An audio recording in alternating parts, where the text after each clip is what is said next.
just set that prop.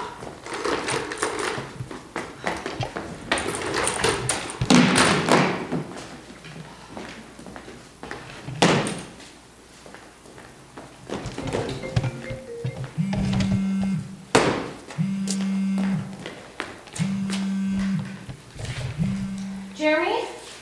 What's the news, honey? Oh, you're kidding. Well, that's excellent. You're following it with the police? Well, isn't that dangerous? I guess that makes sense. You're so brave. Okay, well, you know we only have 90 minutes. I just need to see how far towards the audience I can go. Downstage. Downstage. Upstage. Downstage. Right, downstage is up there, and upstage is down there. Sorry, I'm just a bit nervous. Understood. Sorry, again? Downstage, upstage, downstage. I'm on the phone. Oh, okay. Uh-huh. So far, we have 2 reservations, my mom and my dad, and they won't be sitting anywhere near each other. And even Dr. Luna has confirmed. But you know, he's got to be here, right? Whoa, back, who back? Whoa, back, who back? Red leather, yellow leather, red leather. Lenny, will you lay linoleum? Lenny, will you lay linoleum? Lenny, will you lay linoleum by the door? No, I don't quite understand. Well, you know what time it is? Okay, well, call me back in 10, or less if you have any news at all. Buttagutta. Go ahead, give me another tongue twister. Avenex intramuscular. Ava what? The 6 sheep's chic is sick. The 6 sheep is sick. Nope, not gonna happen. Ma. Right there. That chair right there. What's right there? Not what, whom. Who? Robert Lepage. Robert Lepage, the most influential Canadian theatrical artist, is coming here to the show. Yes, not really. My dissertation prof, Dr. Helmut de Luna, is going to be seated right there, and he loves Robert Lepage. And that's why I'm doing my non-traditional English 201 dissertation final in the style of Robert Lepage. And Paula, thank you for getting me a real theater. That alone is going to blow Professor de Luna's mind. Oh, I can't go down on one knee. I can go down a lot of different ways, but not down on one knee. Not that I never want to go down on you. I mean, Paula, I'm not an expert on the backstage works of the theater, but aren't the screens supposed to be up here by now? Jeremy's having difficulty unloading. Should we go and help Well, him? he parked and started unloading, but then parking authority was going to ticket him, so he had to move the van temporarily. Yeah, how long is he? But there's a lot of stuff in that van. I'm going to set lights. Just want you to walk through. We've got most of the props and can make do with stuff around here until Jeremy. Great, Hannah the Dyke is coming. What's your language? No, I'm not trying to be offensive. That's what she calls herself. See, her Facebook page, Hannah the Dyke, a quarter ton of fun. She's a classmate. Her non-dissertation final was to create a plaster mold of herself and write dirty poetry all over her private parts. And if she catches you reading the dirty poem that she etched into her doppelganger labia, and especially if you're a white straight male, she makes a whole big thing out of it. What are you looking at? I was just trying to read her poem, but all I could make out was, lick this bitch. And her friends kept arguing whether or not there was a comma after this, whether it was lick this, comma, bitch, or lick this, bitch. I mean, the fold did kind of look like a comma. She is spread-eagled across the Do you want to floor. talk about her dissertation or work on yours? I'm going to set lights. I want you to do a walkthrough, and I'll mark your spots. Simple, okay? Paula, listen, this is my final second-year university project. Dr. DeLuna wanted something creative, and my classmates are doing crazy things like writing books to be read and burned page by page. I told him that I was going to do a play about about a major incident in my life in the style of Robert Lepage. Paula, you've been a great help. Have I told you that before? Here.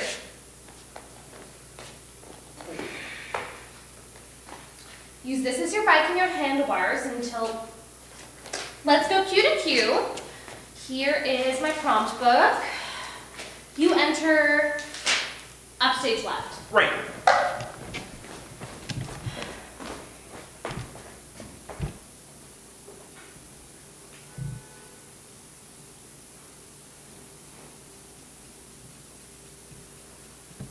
Victor? Victor, where are you? Oh, I'm waiting for the, you know, you can't keep letting it get you down. You can't keep dragging that dead weight around. I'm waiting for that cue. Right. Sorry. Music's on the MacBook. Yes, so are all the projections and the videos and everything else we need. It's all in the van. MacBook's in the van? Along with the projectors. You want me to play the song? I know it on ukulele. Great idea. Oh, can you give me some light? No problem. How long before do you think we can get all the stuff? Play me something. Okay. MacBook's in the van? Along with the projectors. Well, when do you think we can... As soon as we can use the loading dock. But the loading dock... Play. What? Sound 1. Pre-show music. Pre-show go. Pre-show music, Victor. Go. Yeah, right. You know you can't keep letting it get you down, and you can't keep dragging that dead weight around. If there ain't all that much to lug around, better run like hell till you hit the ground. Right. So whatever you can think of, then we'll call that 10 minutes. And then I call starters places, curtain up in 5. Me? Yes, like we rehearsed. Like we rehearsed. Right. I don't get it. Right. Victor, we're going to run through the show as if it were a real run-through with all the costumes and props and everything else you put in the show. But none of it is here. I know, but I'm going to set light levels and do whatever else I can so that when Jeremy finally gets here with the friggin' band, we can be ready. Just in case we don't have time for a full run-through. Hi, Mom. No, we're good. No, I'm fine. Good. Cookies? Well, okay. You don't have to. No, don't bother. Okay, fine, bring them. But, Mom, I have to go. Love you too. LX2, house lights out. Sound 2, pre-show. Stage to black. Standby sound 3. We need the motorcycle sound. What is that? That's not good. No. That's not a Honda. That's not even close to a Honda. It's more of a big sound. It goes brum, brum, brum, brum, brum.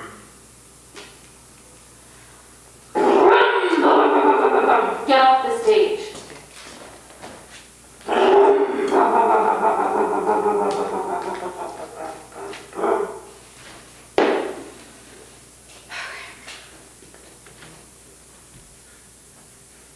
That's your cue? I am at work. I'm a busboy at the Nona's, a family restaurant run by the son of the old lady who died years ago, but not before she passed away her tomato sauce recipe. If Paula, how is this supposed to work? I need the white apron here, and there's supposed to be projections of the people I'm talking about right here. That's black. You noticed! It's just for rehearsal.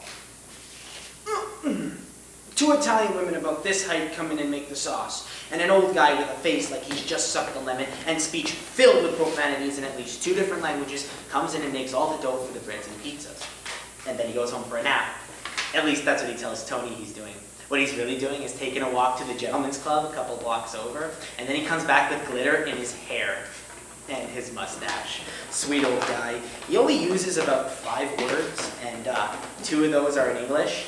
No, and the fuck off! Sweet old guy. One time I brought back a sausage special the customer complained about and said it wasn't good enough. He said, "You bring another one of those back, I'll cut your dick off and sev it instead." Sweet old guy. I wonder how he's doing. This place still has busboys, and that's what I am and have been for nearly a year and a half, having struggled through my first year of university. Even if everybody warns you what a difference university is, no one's really ready for it. Add to that a family member still losing battle with cancer that terminated just as I walked in to write my final exams, and I find myself on the probationary list. But Tony has offered me work all summer if I want it, and I want it. Oh, Marky's coming. $9.50 an hour. 2 classmates are coming. They both found somebody to cover their barista schedules. Aiden poured gin all over his parodies of alcoholic authors and set the pages on fire. It wasn't quite effective though because most of the pages didn't burn. For my first real full-time job. My first real full-time job, and you know, at first, I can't believe I'm getting a paycheck with my name on it. Heck, I'm getting paid for time I would have spent on the couch. And I'm good at my job. No tips, 20 hours a week. That's like $150 a week. Go from a $20 a month allowance to $150 a week. That's like 6 bills a month. Wow. So I had the job, I had the girlfriend, and now all I needed was the wheels. And that's when my dad came through with a 1973 Piaggio moped. It wasn't quite the 64 Mustang, but yes, I'll take it. Paula, which screen is the Vespa supposed to be on? Upstage right. Right. I can see it now. There's the basic, I mean really basic moped. See the pedals? That's what makes it a moped. You got your brake on the left and your gas on the right. Kind of like a lawnmower on a cheap frame. You back the back wheel up until it's off the ground, and then you straddle the bike and you start pedaling like hell. Builds up some energy. You wait till you hear that motor click in, you start pushing back and forth, and hopefully you're off. Shouldn't Jeremy be unloading by now? Any minute now, a 1973 Piaggio. A 1973 Piaggio. The headlight was bent, the wiring was all over the place, the chain was off the gear. It didn't quite start at first, but I got it going. And once I did, my brother and I zoomed it up our alley like we were in a motocross race. A slow-mo motocross race at 15 kilometers an hour. But in my mind, I was a high-tech speedster. I had the image of the kind of person you see in one of my dad's old Italian movies, Sophia Loren. But Paula, this is not right without the movie clip here.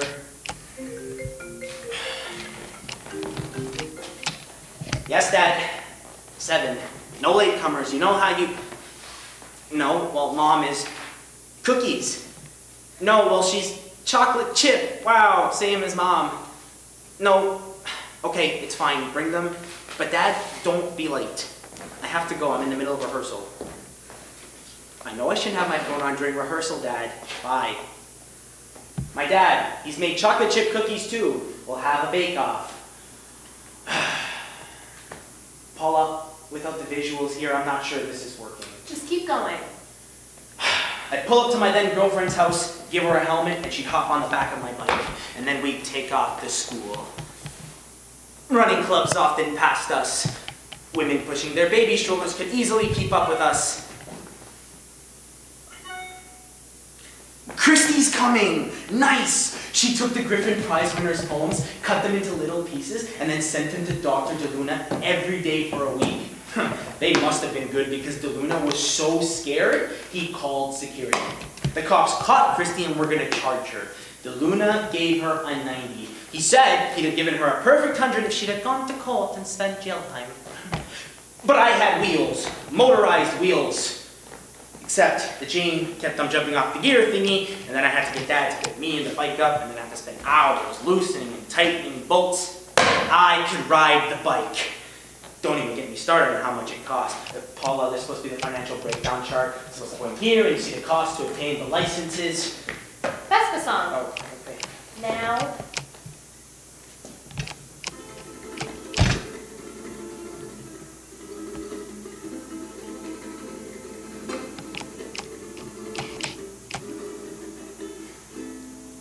Well, I fell in love with an Italian girl. She was older, she was broken, but she showed me the world. I was so happy, but now she's gone away. That's why I sing this broken-hearted ballad today. Where is my little Vespa assert? My heart.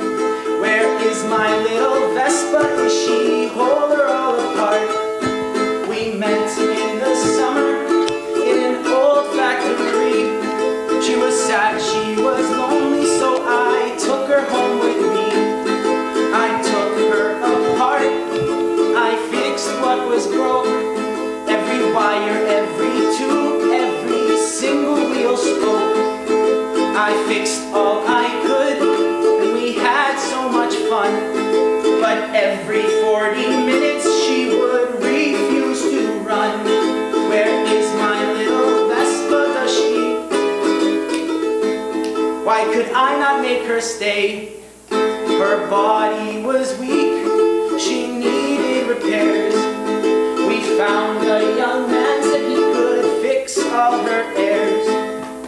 took all my money, he took everything. He took my little Vespa, and that is why I sing. That sneaky little man put my Vespa in a box, sold her for pieces, then ran from the cops. Where is my little Vespa? I'll search far and I'll search wide. Where is that stinking bastard? He may run, but he can't hide. Where is my little Vespa? Does she miss me at all? My poor old little Vespa, if she were human, would she call? So, I lost the bike to a crooked mechanic and started looking for real motorcycles. You know, ones with keys. I showed my dad one I found on Kijiji. Says if he can loan me the money, I'll pay him back every nickel. He does me one better. For my birthday, he says he'll pay half if he gets to ride it once in a while. Done. For Christmas, he enrolls us in an M2 motorcycle course. And then in April, we're in a parking lot in the east end of the city. It's cold, chilly, pissing rain, and there's 2 days of intense driving lessons. But by the end of it all, we're handed our M2 licenses, and it's like we were dancing with someone we were falling in love with. We have these shitty grins. Sit in the driver's seat of an automobile, and you expect comfort. It's like you're in your living room lazy boy with the scenery changing. Seats are cushy, adjustable. Everything is within reach. Crank up the tunes. What is love? Cafe Grande or Big Gulp in the cup holder. The rain free. Maybe a bag of Doritos and some dip in the plug-in mini fridge.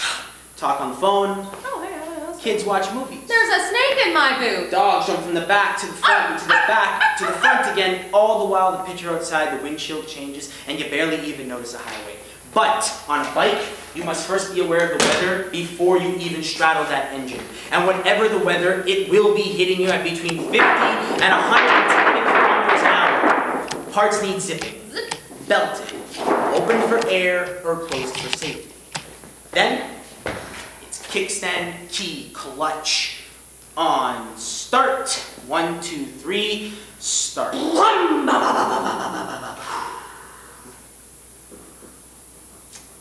You must make a serious decision to turn this thing on. It's kind of a foreplay. Do it right and she starts to purr. And I'm not denying it, that vibration happens right between your legs.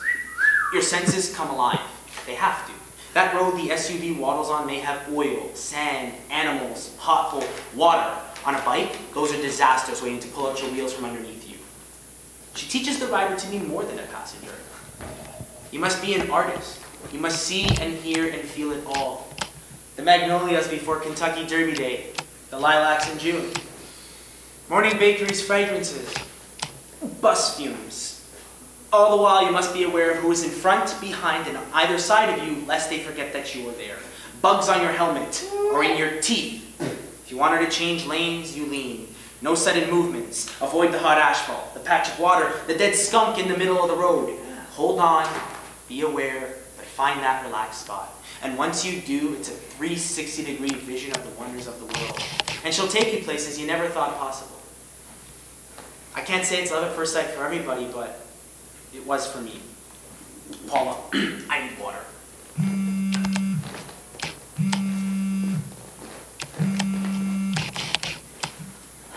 Tibor. No. The theater is great. Victor is pumped. It's just what we needed. Thanks for sneaking us in. Much appreciated. Did you get my text? Yeah, slight problem. All the props and set are in a van, and I don't really know where it is. I'm gonna try to get the show moved. I realize that. Well, as a backup, do you think we could raid your storage? We had 3 screens, 4 projectors. You wouldn't happen to have... No, I guess not. Well, I also had a list of props that was 2 pages long. Great. Great. Well, hopefully we don't have to use them. Just wanted to back up. No. I promise to walk up after. And within a month, I had my own Honda 2005 250cc Candy Apple Red Rebel. Now we're talking. Don't even get me started on how much it costs. Paula, there's supposed to be a screen showing money, pouring money into a pit, showing us up to $5,000. $621.50. And my share is only like 300 hours of busboying if I don't spend anything on anything like Carla's prom. What are you complaining about? I spend 30 grand a year just to live, more or less. Who's got 30 grand to spend? Exactly. I may not be around much longer. You're kidding. You're kidding, aren't you? Thank God my mom has a good health plan. Jeremy. Oh. Yeah, what's the news? Uh-huh. Okay, well, when? Okay. I see. Well, don't be a hero. Just let the police... I see. How long do you think it'll take to get here? Okay, great, hun. Bye. Then we'll be here shortly. About time. What was that about the police? Oh, it'll all be clear later. I've got a Honda. I've got a Honda 250cc candy apple red motorcycle. Paula, we need the big motorcycle sound here.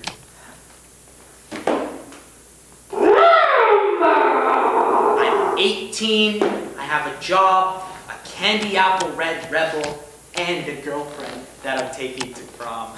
But I'm doing shit in my first year at university. In fact, I'm taking a makeup course in summer school. French. It's the Canadian thing to do. But this professor, Professor De La Salle, his worksheets were photocopies of photocopies of photocopies from the 1960s. And De La Salle would arrive and leave at the bell. He didn't have an office because he did not want to be bothered. A real dickhead, or in French, a putain. But it's a beautiful May night. I text my girlfriend I got the corsage ordered, my suit is pressed, and in 24 hours we'll be having fun at her prom. Life is good.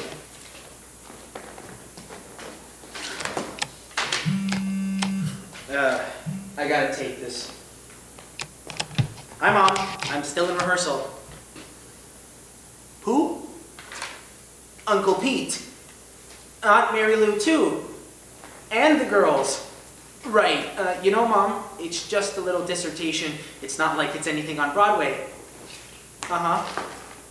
Yeah. Right. Mom, I have to go. Squares, too. No. Okay, it's fine. Bring them. I have to go. I love you, too. Oh my God, now the whole family is coming. 2, 3, 5 cousins, and aunt, and Uncle Pete. Uncle Pete. The only shows he sees have On Ice in the title. Like Snow White, On Ice. Like Pirates of the Caribbean, On Ice. No, wait, that's not right. The last show he talked about, the performer used a pole and ping pong balls. He's gonna be bored out of his effing mind. I usually wear my boots. I usually wear my boots, but tonight I happen to be wearing my slip-ons. If I had been wearing my boots, I would have had to take the time to lace them on, and none of this would have happened. I get my check for the last 2 weeks' work, put it in my jean jacket. I grab my bag. On my way out, Jojo the Greek says, "Watch yourself." She's into horoscopes, and I tell her it's a perfect night for a bike ride, and I'm going to enjoy it. Then I step out to the warm Toronto night air as 2 idiots on crotch rockets shake the glass.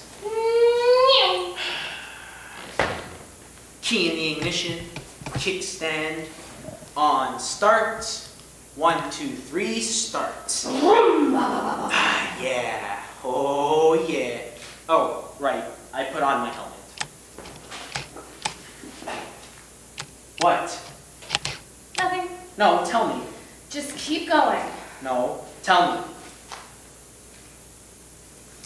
Well, I didn't believe it. What?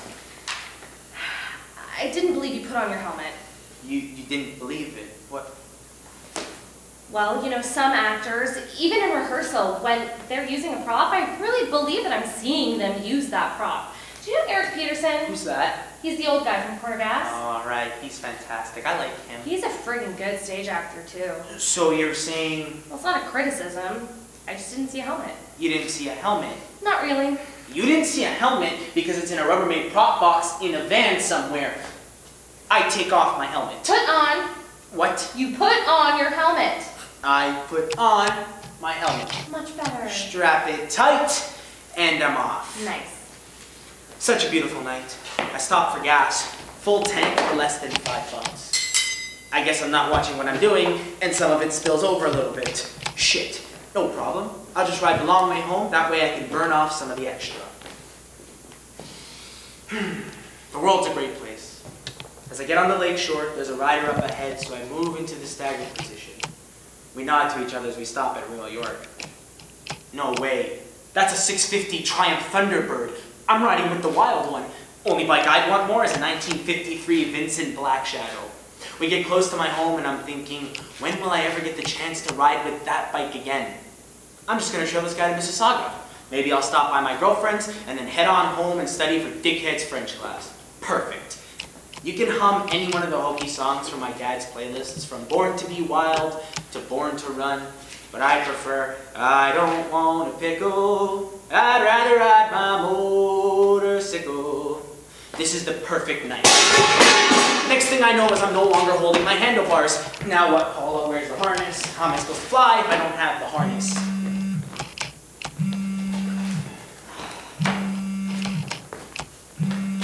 Yeah, Jeremy, where are you now?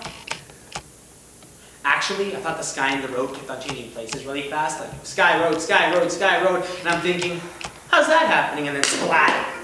What do you mean it's the wrong band? Yeah, Freddie. No, it is tonight. No, I sent you the address already like 6 times. Alright, no worries, man. Now I'll save you a seat for sure. Sure. I don't want to hear that. That is not what I want to hear. Right next to Dr. DeLuna, if that's what you want. Jeremy, I'm starting to get the feeling that the truth is being stretched a little bit here. Hello? Hello? I'm not quite sure where I am. But first, I'm going this way. Then, I'm going that way. I'm looking directly up at the sky, and then the road, and then the sky, and then the road. I'm supposed to be spinning around now. And then my leg hurts like fucking hell, and there's supposed to be a projection here. I know that, Victor. I'm perfectly aware. Not a good time.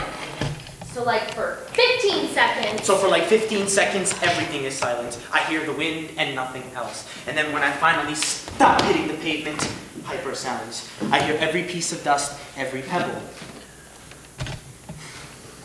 And then the cars whiz by inches from my head. Inches! I sit up like a Cub Scout around a campfire.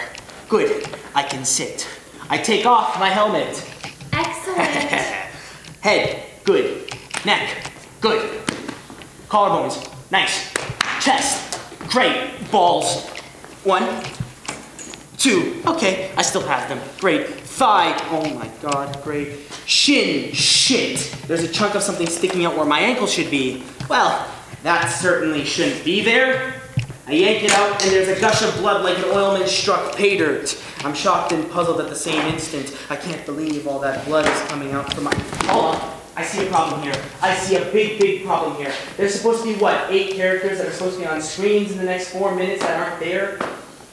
Look. I know the lines. Hi, my name is Moira. I'm an RN trained in first aid. Oh, my angel. As she says this, I guess she takes her scarf and wraps it around my wound. Before she says anything else, I tell her my name, my birth date, today's date, and my address. Anything else I ask, I took first aid at school.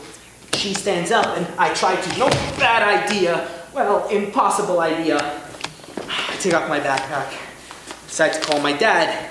Tell him I've been in an accident. This one's bad. Do you want me to come? No, I'm closer to Mom's. She'll come. And then the phone call I dread. I'm not gonna say my mom overreacts, but you know those opera singers who hug the pillars and beat their breasts? Hi, Mom. You know you've been bugging me to get rid of the motorcycle? Done. Now I hate to be a bother, but I think you need to come here before the ambulance does. I tell her where I am, and fortunately my brother's there with her too, so he'll come as well. And then some well-dressed lady cuts through the crowd and looks directly at my torn-up leg. oh my, is that a bone sticking out of my leg? And then she, and I don't believe this, tries to put it back into my pant leg. What the fuck? And then she says, don't call the police, I'll pay. a little more Polish.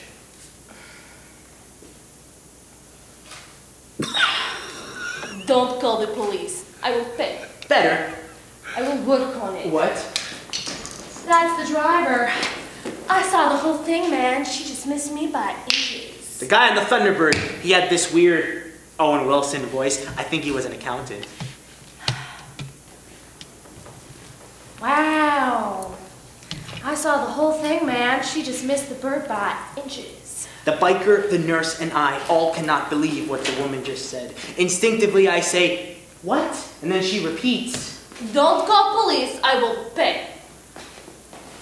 it's as if that is what one does when one causes an accident. I was coming from church.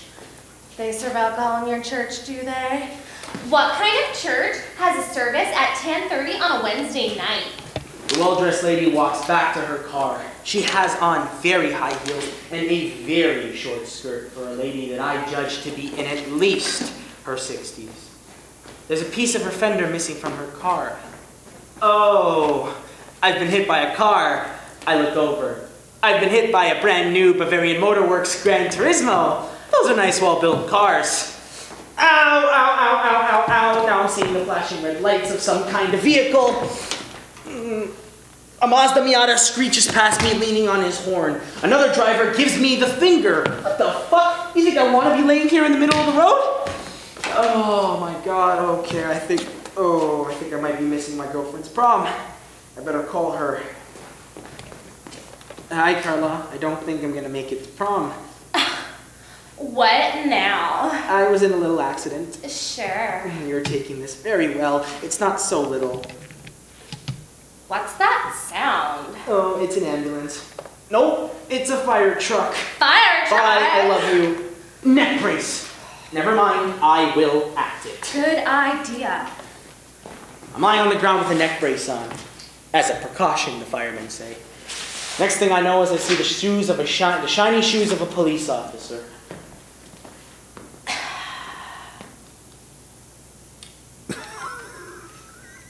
What's her name? I tell them. Was there anyone else with you on the bike? No, I was riding alone. I saw the whole thing, man. Just missed the bird by inches.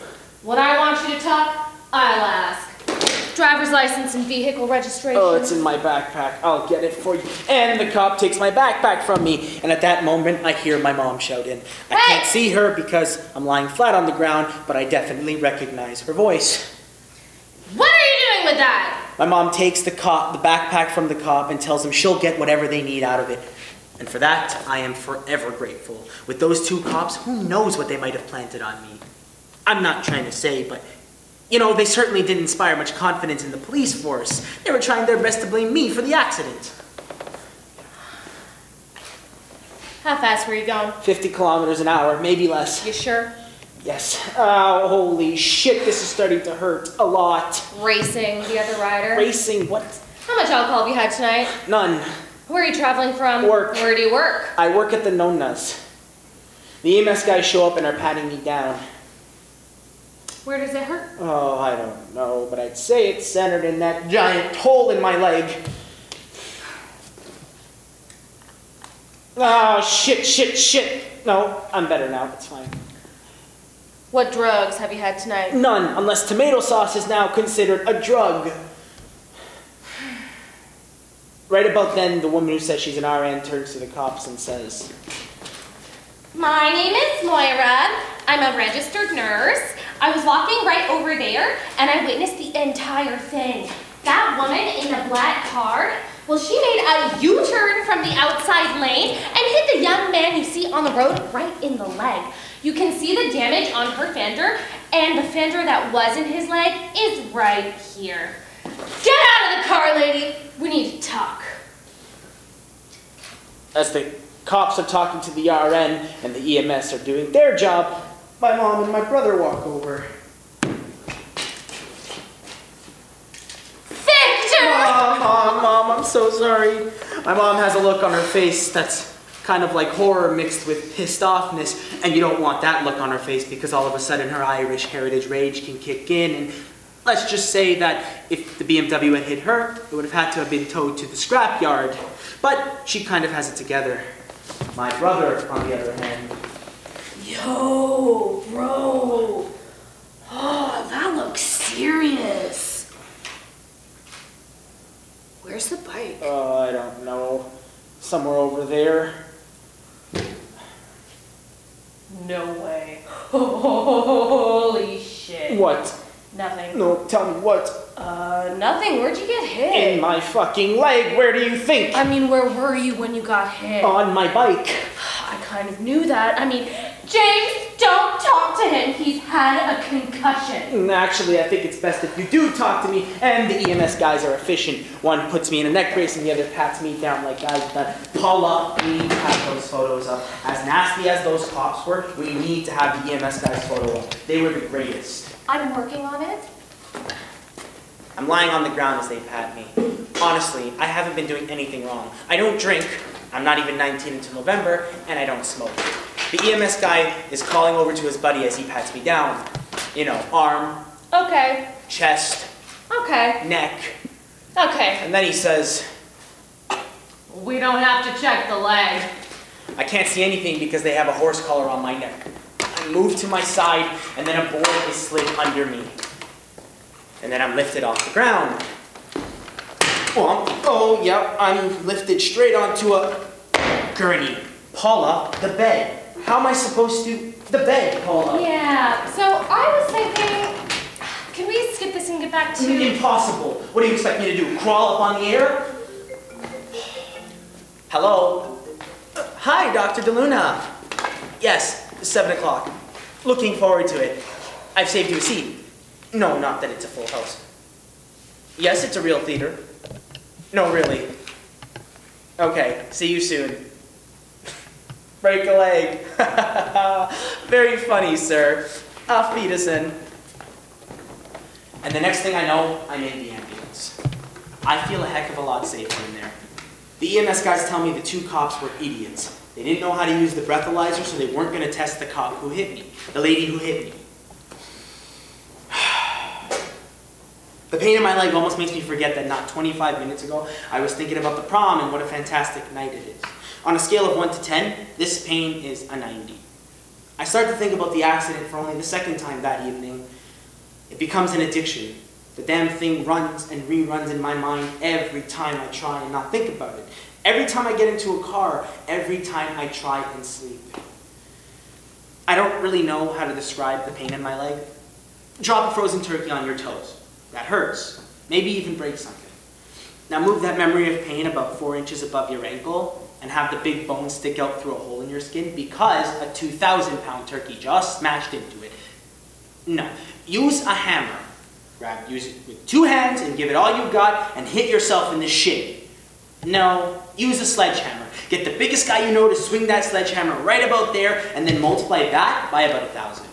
You get the idea. A little. Look what I found in the basement. Jesus.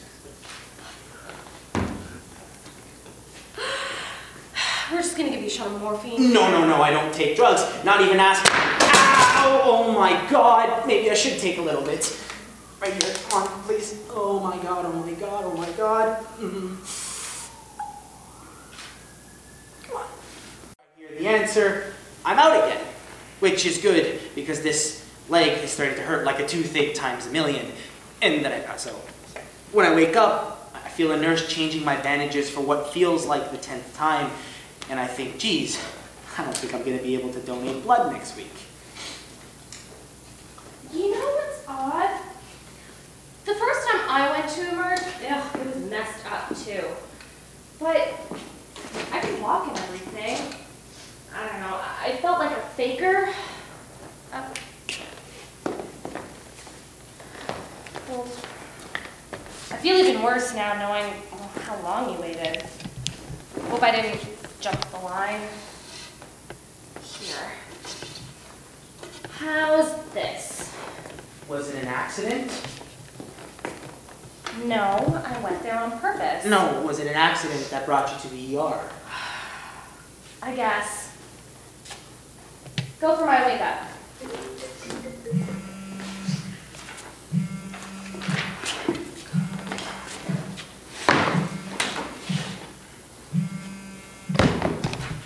Hi, Tibor?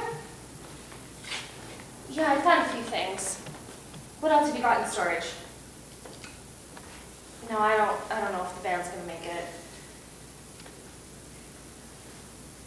I wake up and there's 36 staples in my leg. But the hole in my leg is still there? Did you run out of staples? And then I pass out. When I wake up, I'm in a room of my own for fear of infection. The doctors have to wait for the swelling to go down before they can close the wound. Could be a week. I never really know who anybody is that walks into my room. Very few people introduce themselves. Most have a job to do as efficiently as possible. Read a chart, deliver a meal. I never want to see rice pudding again. If you were to ask me who my doctor is, all I can say is, I don't know, he wore a mask. And I'm going through bandages like diapers at a daycare. My dad is trying to document everything. He has that camera everywhere. Every 15 minutes or so, there's a howl from the next room. Well, not really a howl. It's more like you ever have to live through an alley cat in heat on a hot August night? Yeah. I asked the nurse what that noise is when I come up from the deep dive of morphine, and I'm told there's an 86-year-old lady in the room next to mine with a broken hip. She speaks no English and has no family whatsoever. How sad. You gotta feel for her. For about 2 hours, and then if I could stand, I'd walk over there and strangle her myself. But I tell the nurses I'd willingly give her some of my own morphine. You know what's odd? I had a howler when I first went to the hospital too. I was sharing a room with a 7-year-old boy who he hadn't had a bowel movement in days, and he was in pain. So the doctors gave him something and booked him in for an overnight. He howled just like your old lady did.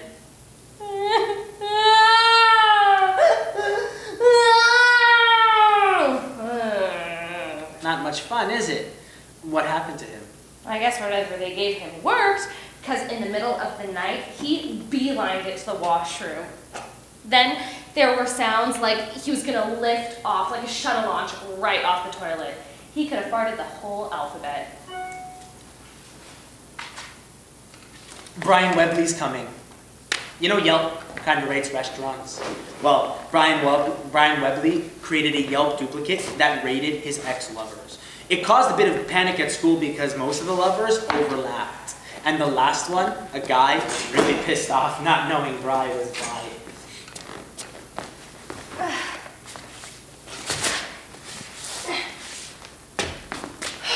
Me? I'm an easy patient. Oh, okay. Me? I'm an easy patient. I sleep, look around. Oh, hi, Mom. When did you get here? Oh, you haven't left. No, don't comb my hair. No, don't fluff my pillow. No, don't crank that. Ah! No, I'm fine. Just sit down. Dad? Where'd you come from? School. Oh, right. How's school? And then I'm out. Maybe for a few minutes, maybe a day. I don't know. When I finally come back to humanity, my dad is there. It's dark, and he's got his laptop on. Dad, I need to pee. I don't know.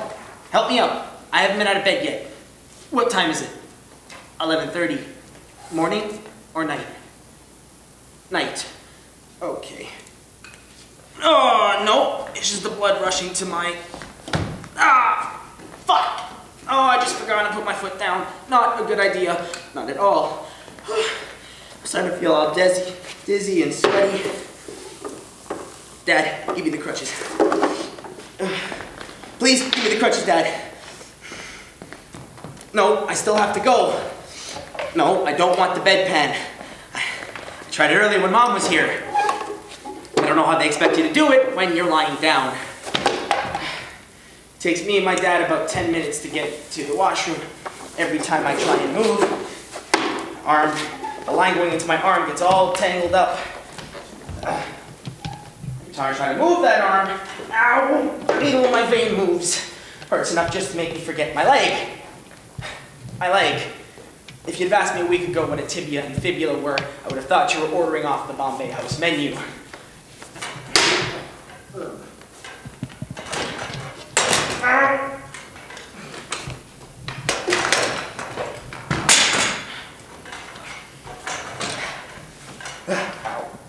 Dad, leave me here. I stand, put the crutch under one arm, and with the other I'm holding on to the intravenous wheelie thingy. I'm trying to keep my foot from touching the ground. Gravity's quickly working on it, and it's starting to throb. Oh my God, it's turning purple. My foot, nothing. I gotta piss quickly and get back into bed as soon as possible. I can't piss. I've been here at least 2 days, and I'm taking in a lot of liquids, and I still can't piss. I know I have to. If you felt my belly, it's as tight as a Japanese koto drum. Punk, punk, punk. So I try and think of Niagara Falls. About all that comes out is a tiny little mouse fart. Oh my God, nothing works. I can feel my back teeth floating. I can feel my innie belly button becoming an outie belly button. I can't take it any longer. I can't stand like a flamingo anymore. The pain in my leg wins. Dad, help me back into bed. We're like Chico and Groucho trying to get me back to the bed. You try getting into bed without your foot touching anything to anything ever. Yeah. It still hurts like hell, and I still can't piss. As soon as my ass hits the mattress, I know I need to pee. Ow, I can feel the rod in every one of those goddamn staples. It hurts just enough to make me think that I dropped the BMW on it again. I see stars, I see red dots, I see an impressionist view of hell. Dad, I need to pee! He calls in the night nurse. She looks about 4 years younger than I am. I have no doubt she's carded every time she orders her wine spritzer. Might be her first year on the job, maybe her first week. And she's actually very pretty. Hi. Jenny, the nurse, says, this can happen with my medication. We might need to use a catheter.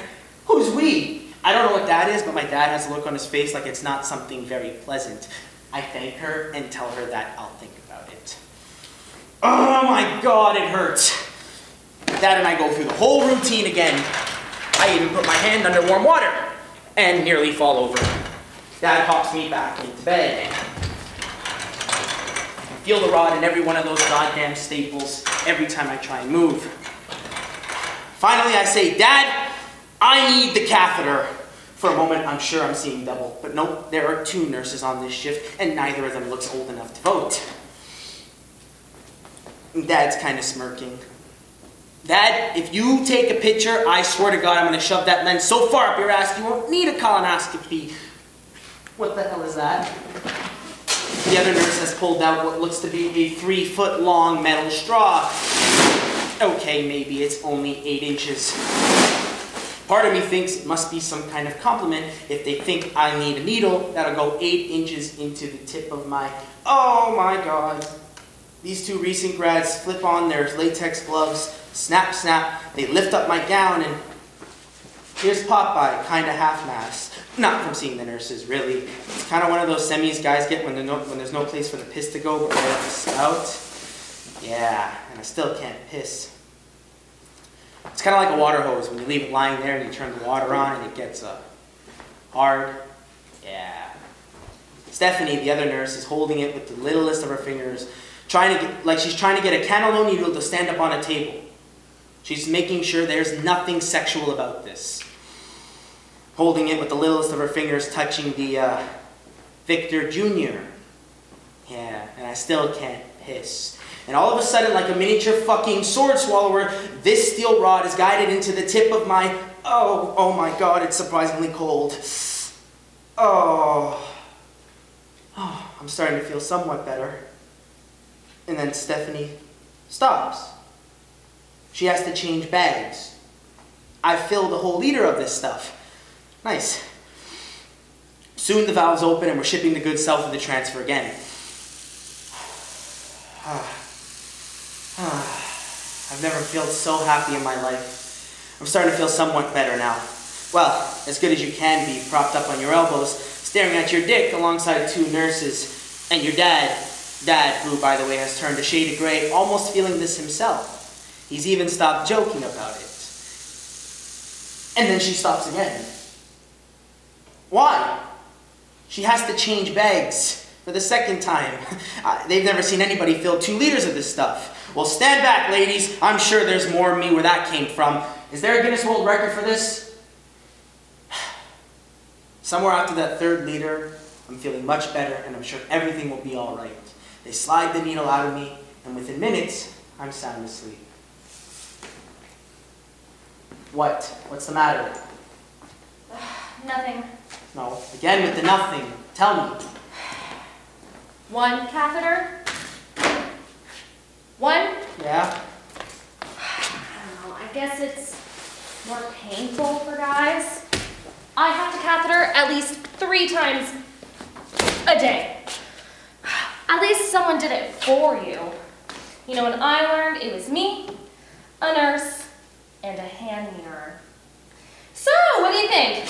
This is the bed.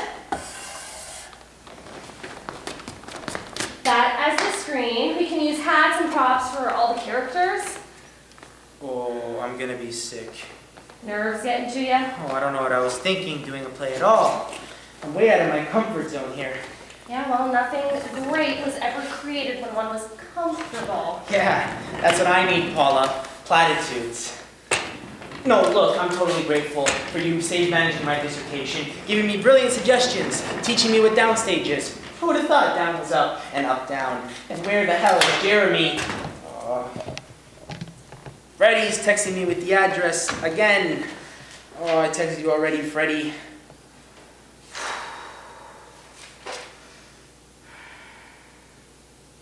Is there any way we can get the show moved? No way, why? I mean, well, just in case, Jeremy. No way. Dr. DeLuna is flying to the Oberammergau flying to Germany tonight for the Oberammergau. Why? What's wrong? My mom and dad are here. My mom and dad are here. My mom and dad are here. They're actually very civil to one another. Mom's babbling. Dad's eyeing my jello.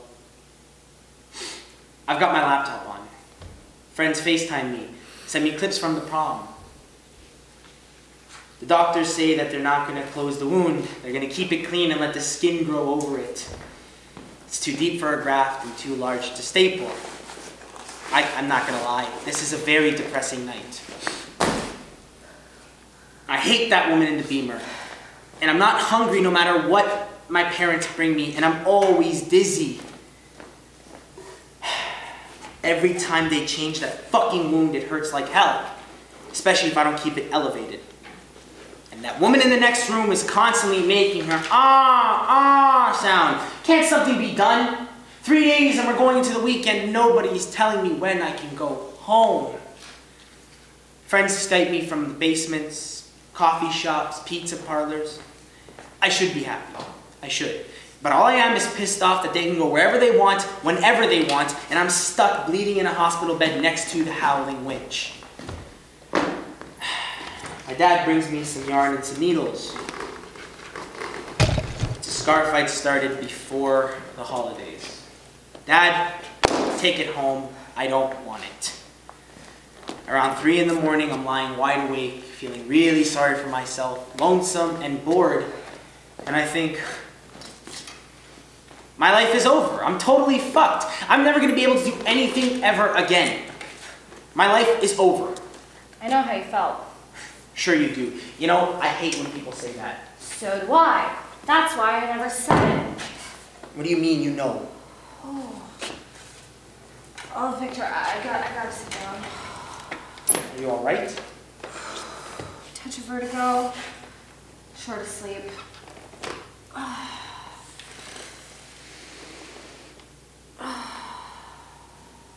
Do you remember when we first met? High school? You were in grade 10, I was in 12. Our school was staging Peter Pan the musical. Right. My girlfriend at the time was in the chorus. Yeah, well, I guess you were waiting for her, for rehearsal to end. Well, I just had a big cry with Miss Callahan. The drama teacher, right? Yeah. I found out that month that I had MS, and I kind of just gave up on life. Miss Callahan was the only one who noticed.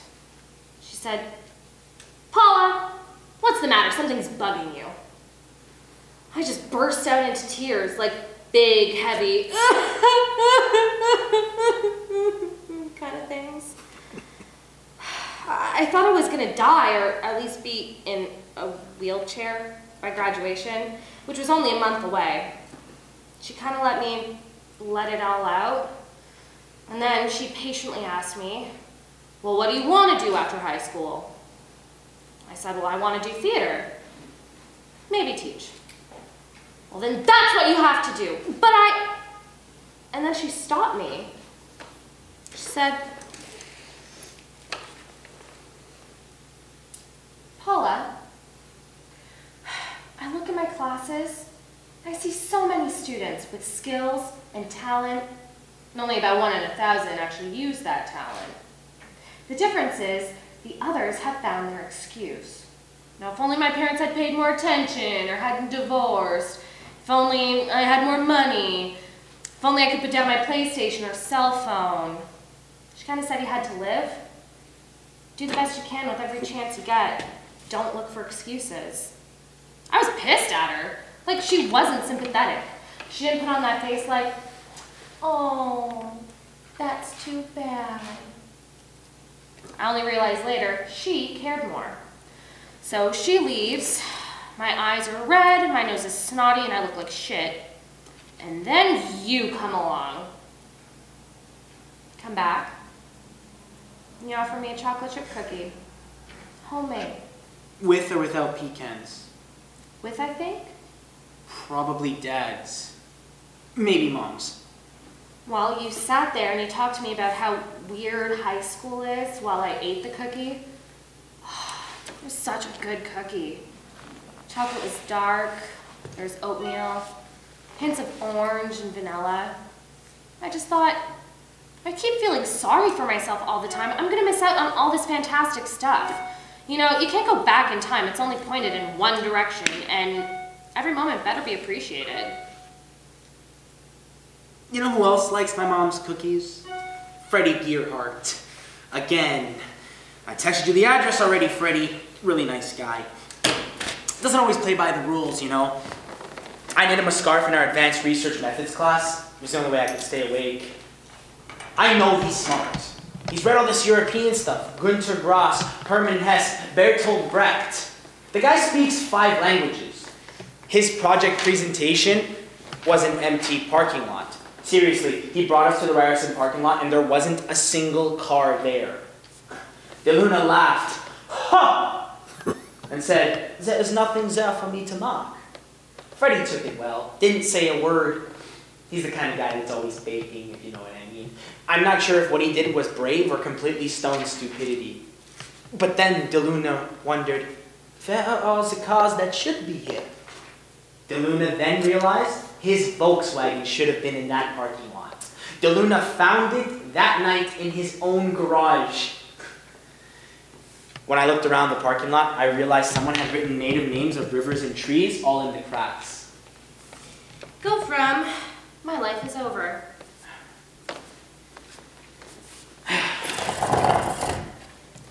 My life is over.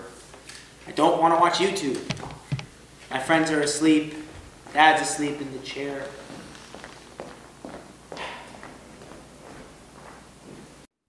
So I pick up the knitting. I'm so mad and my stitches are so tight that I can barely get the needle out. I need to relax my grip. So I start thinking of going to New York with my dad and my brother, and Ferza Bruta, and the food trucks, and all the plays in High Park in Toronto, and the Blue Dragon, my first Robert Lepage show. And then I see that my stitches are more even, and by the time the sun rises, I have nearly half a scarf done. And then I pass out.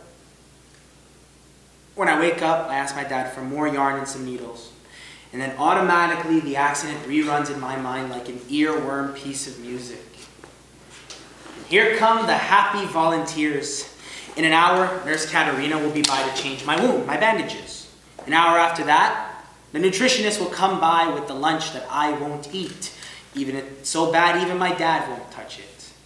In 10 minutes, the howling witch will start her screaming. A tall tan man breaks the routine. Dress size, golf shirt, fairly fit. Fairly fit.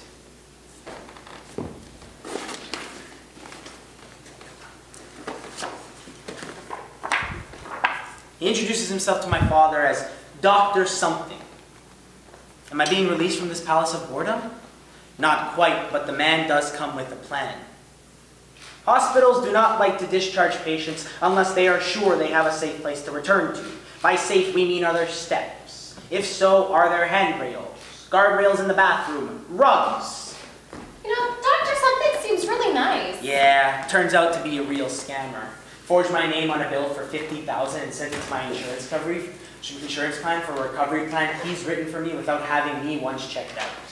The physio that I eventually went with put me through 3 hours of excruciating exercises before they even talked about a recovery plan. Dr. Something Clinic said they will help me get back to health. The physio that I'm with now says they can help me all they can, but I have to do the work myself. Here's another cliche for you, Paula. You have to do it by yourself, but you can't do it alone. Oh my God, Paula, Robert Lepage is coming. Sure it's not one of your classmates pulling a prank? Right. I'll bet it's Christy. The doctors come to see me. There's one for the bone and one for the skin. They tell me the swelling's gone down enough and I can go home. And then I'm given the boot. This boot. The walking boot. Which is ironic because I can't walk on it.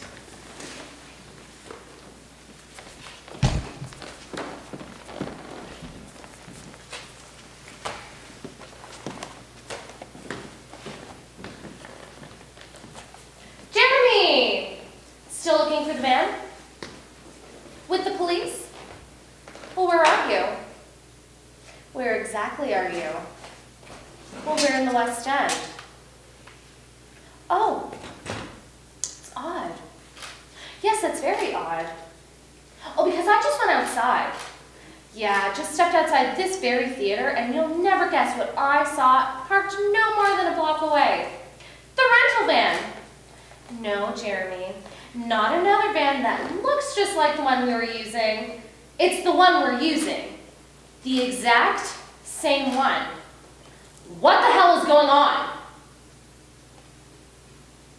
Uh-huh. Mm-hmm. You did what? A test drive? Oh, unbelievable. No, I don't care if your mother said she'd cover the cost.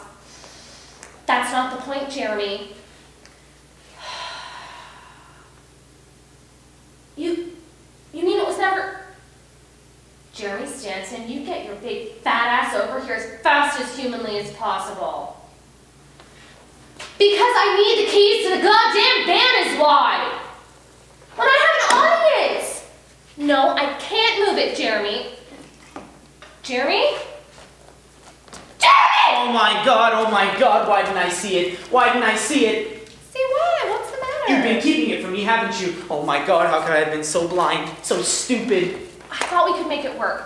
You should have told me, Paula. You should have told me. I know, but I thought you might not notice. Oh, I almost didn't notice. Now what am I going to do? I'm going to fail the whole course. I'm going to be kicked right out of university. It's not that bad. Are you kidding? It's like, holy shit, let's look at Victor the Idiot. It's not you, it's Jeremy. Jeremy? If he hadn't lied to me... That's not the name of the French professor. French professor? Yes, Monsieur de la Salle. Avez-vous un fum? The Tabernacle French professor. 2 strikes, I'm out. You lost me.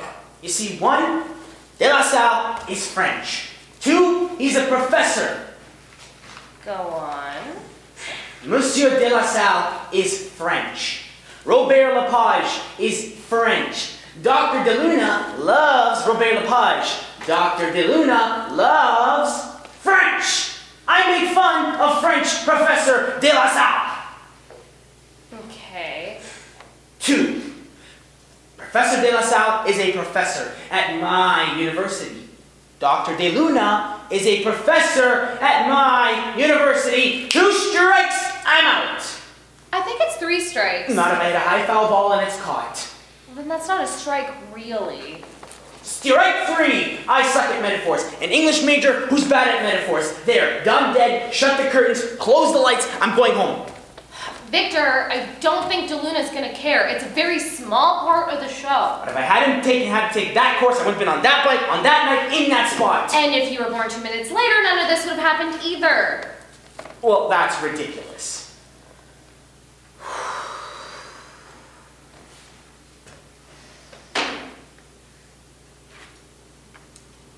You know, if you're always looking behind you, you're never going to see the road ahead. Oh, great. Another one for Grandma to cross-stitch.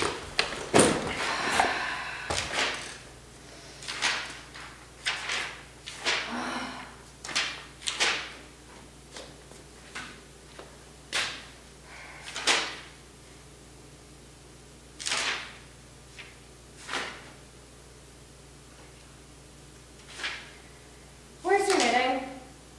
Here. Why?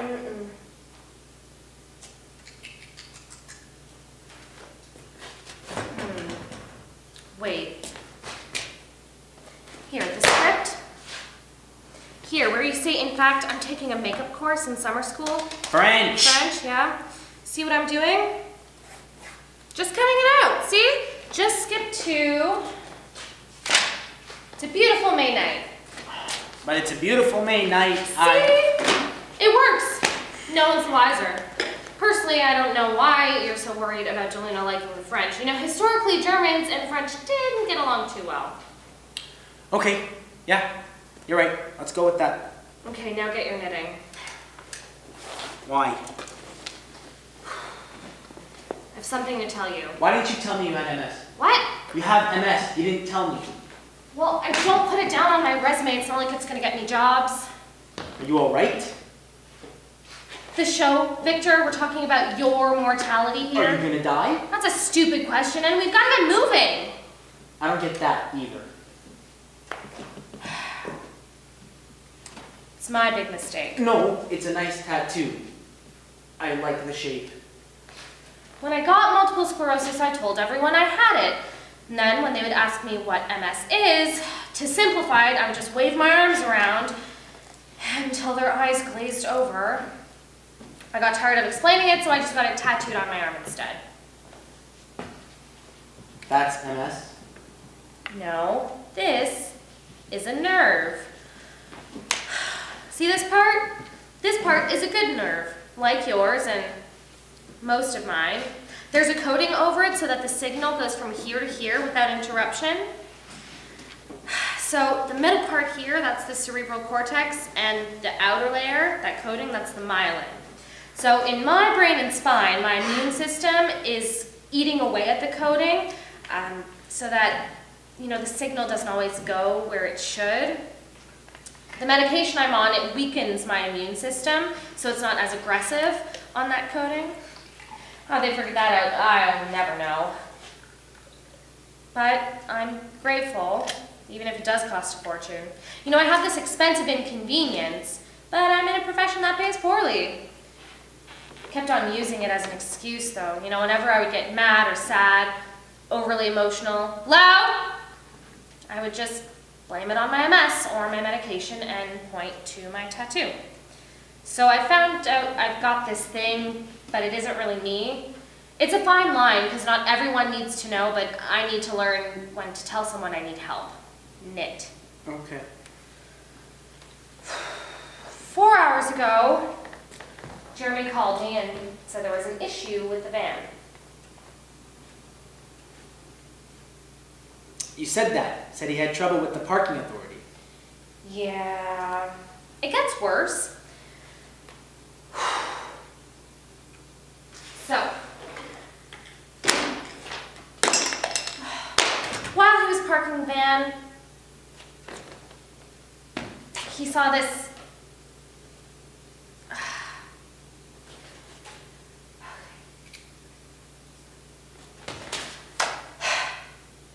Okay, so it does get worse. While he's parking the van, parking authority was gonna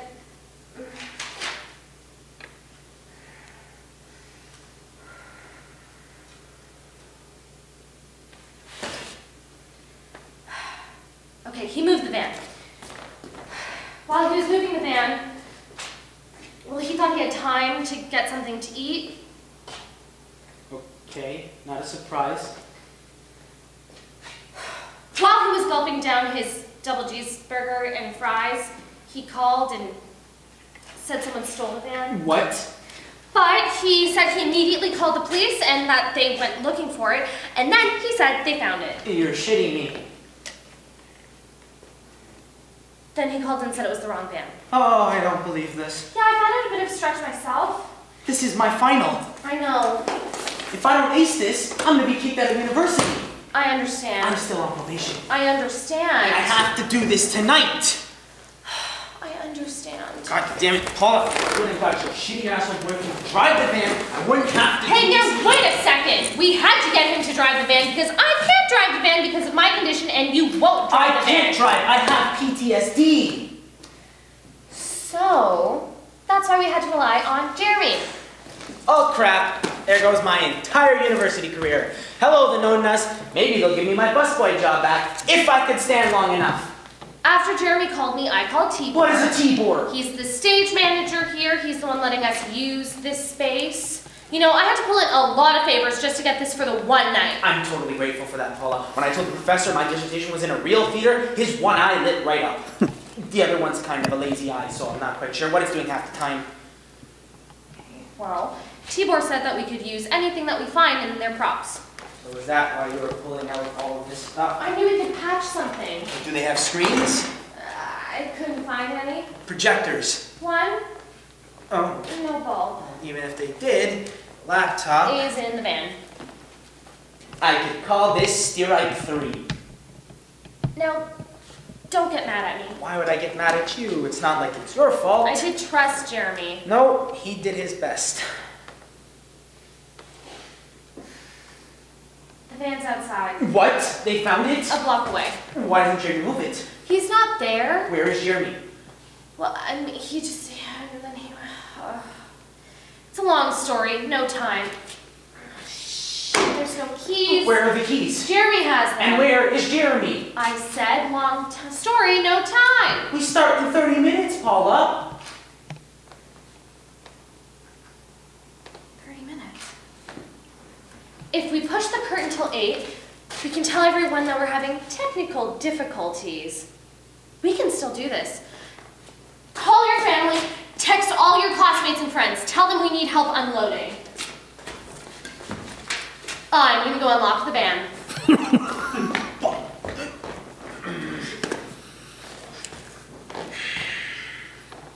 Hey everyone, bit of a problem.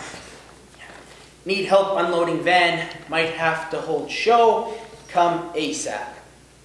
If we hold the show an hour, maybe my dad will come on time. Sent to Hannah, Arvid, hello? Dr. DeLuna. Aye, well I was just about to, but well, how long was the show? About an hour and a half. So it should finish 8:30. Well, it was supposed to, but cutting what close? Oh, I see you've ordered an Uber 8:45. Have to be at the airport no later than 9:15. Right, no, we would want to be late for that. I see. Okay, I understand. You can't delay that any. Paula, your phone. Right, direct flight to Germany. Night. So you can be there for rehearsal in the morning. Right, right. I know. I love the punctuality of theater myself. Paula, your phone! Right. We start exactly at 7 on the dot. Correct. Doors open 6:45. Looking forward to it as well. Okay. Break a leg. Yeah. See you. Oh, fuck. Ah, fuck my leg. Shit. Oh, I hate that woman in the Beamer. If I hadn't been hit by that car, I wouldn't have to get out of probation, and I wouldn't be on this goddamn stage. Oh, I'm just a goddamn loser. Hi, you've reached the confidential voicemail of Paula Esperante, stage manager extraordinaire. If I don't answer, I'm in rehearsal or calling a show.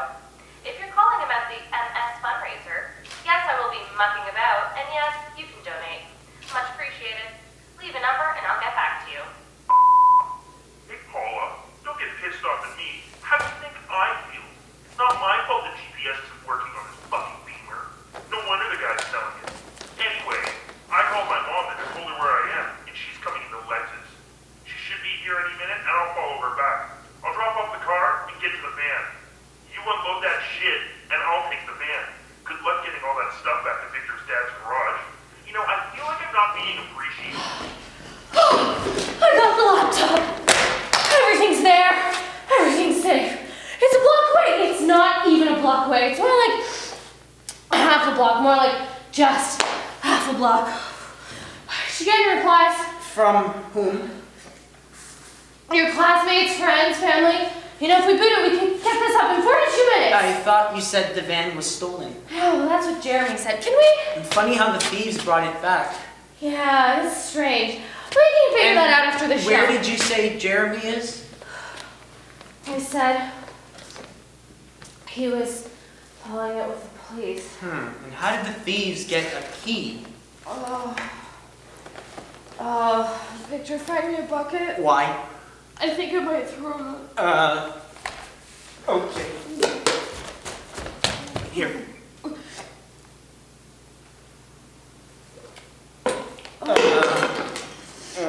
Okay, go.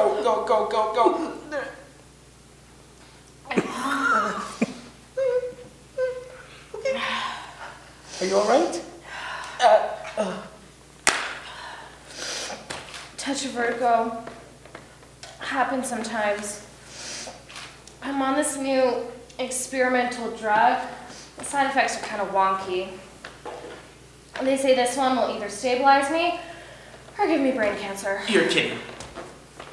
I wish. Okay. All right, I'm better now. Any responses from your list? I haven't sent it yet. Well, why? Why not? Forget it. Dr. DeLuna called. He has to be out of here by 8:45. By 8:45. If we don't start at 7 on the dot, we're not going to finish in time. Are you having, like, whatever you have when you have that? A relapse? Is that what you call it? No. This is more of like a pseudo-exacerbation. Sometimes MS symptoms come on when I get stressed. What are the symptoms? For me? Well, first it starts with a headache, but I thought I got that when Jeremy called. And then my foot kind of goes numb, but that happens sometimes. Then I got these shooting, kind of like electrical shocks in my spine, but that can all be explained away. Then I get dizzy, lose my equilibrium. We're canceling the show. What? No, look, let me... No, I'm not ready to do the show. Not true. Do you want me to call the prof? I'm sure I can get him to set another date. And you know, Jeremy's mom, she'll pay to fly him back from Europe. She's always paying for Jeremy's mistakes. All his speeding tickets, whenever he gets angry and smashes his PlayStation. New university, every year. You know, no, don't cancel the show on account of my health. Paula, is Jeremy's mom's credit card on the van rental? Yeah, why? I want you to call Jim. One second. Freddie. Yeah, it's me, Victor. You remember how I knit you the toque and the scarf last year, and you said you wanted to pay me for it? You said if I wanted anything ever, yeah, I need to call in that favor right now. I need a van to disappear for about a couple of weeks. Right, great. It's right outside the theater, it's got a busted window, needs to vanish now. Paula, now I want you to call Jeremy and tell him and ask him where the van is. I know where the van is, it's right outside. No, it isn't. You haven't seen it. Oh, I couldn't possibly. Jeremy! Hi, where are you?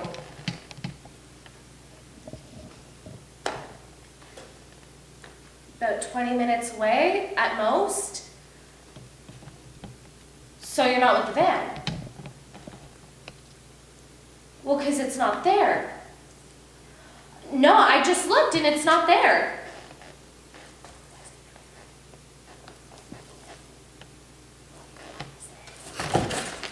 Oh, I thought you picked it up. I guess someone stole it. All right, well, I gotta go. Why? That's a good question. What? Oh, I gotta go because I have a show to call. Yes! It feels terrible. I can't wait to see how he explains this to his mom. Yeah, that's what she gets for donating $3 to Monkey Mess and demanding a receipt. Yes. Oh, it's my brother. He's in the lobby. Says there's like 50 people out there, and they're almost out of cookies. Well, I better go out there and tell them we're canceling the show. Guess you found your excuse? Miss Callahan's theory? Oh, but it's all in the van, Paula. Oh, Victor, let me tell you something about theater. First, the show must go on. It's not a cliche, it's a rule. I'm at work. Every time you see a show, something goes wrong, but you don't know. Because you've never seen the show. You just think it's part of it. The only people who know that they've dodged a bullet are the cast and stage management. I usually wear my boots. That's why every night a live show is different. It's not like a movie. You know, a movie has the same frame tomorrow or 20 years from now. And you know, I bet if you ever do talk to the Lepage, he could tell you about technical disasters that happened backstage that nobody ever knew about. Hi, my name is Moira. I'm a RN trained in first aid. Besides, I would be surprised if there's anyone in the audience who even knows who the fuck a Lepage is. Or even cares. Dad, leave me here. And what's the alternative? Cancel the show, you're still gonna have to do it. But will I be available? Will DeLuna? We sure as hell aren't gonna get Jeremy to rent us another van. When I wake up, my dad has the Saturday Star. Stop.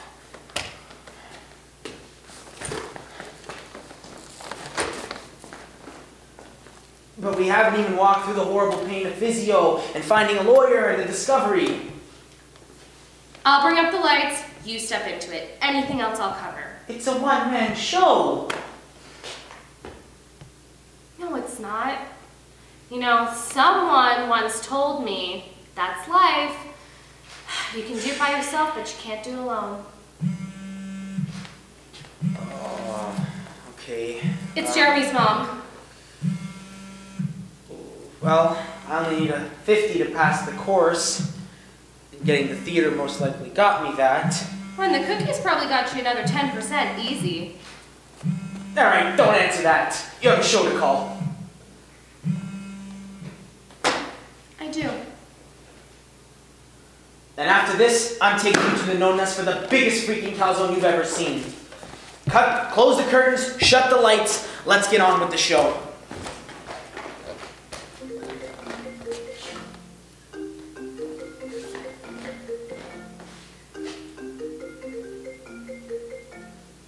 Hey, it's Victor. Leave a message. Hello, this is Robert Lepage. My good friend Dr. de Luna wrote me about your performance, and I'm intrigued. As I find myself in the city today, I called you earlier to please put a seat aside for me for tonight's performance. I'm on my way.